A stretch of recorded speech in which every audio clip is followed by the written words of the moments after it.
આ કેવી મજા આવે ખબર તમને? એક એક્ઝામ્પલ આપું. નાનું બાળક છે, ચાલતા નથી શીખ્યું, અને પહેલી વખત ચાલતા શીખે, એ જેટલા મહિના કે વર્ષ ગયા હોય, 1-2 વર્ષ કે મહિના, ત્યાં સુધી એને ચાલવાનો કોઈ અનુભવ નથી, બધાને ચાલતા જોવે છે.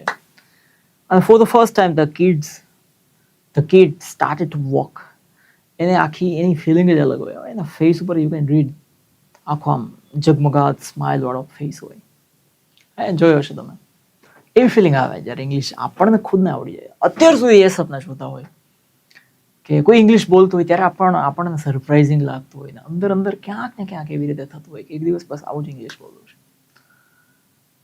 અને એ જે તમે સપનું જોયું, કોઈને સાંભળ્યા ઇંગ્લિશ બોલતા, તમને કંઈ સમજાતું નથી, અને એ જ રીતના તમે થઈ ગયા કે તમે બી ઇંગ્લિશ બોલી શકો છો. તમે ઇંગ્લિશના સેન્ટેન્સ કડકડાટ કોઈ ભૂલ પડ્યા વગર અમેઝિંગલી બોલી શકો છો. એ ફિલિંગ આખી કેવી હોય? એક્સ્ટ્રાઓર્ડિનરી ફિલિંગ હોય.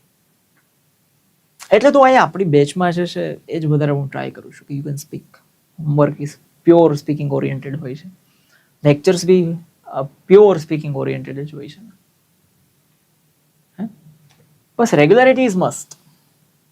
તમારી કન્સિસ્ટન્સી પાવરફુલ હોવી જોઈએ. રોજે વર્ક કરવાની, એક ઘેડ પાડી દેવાની મગજમાં.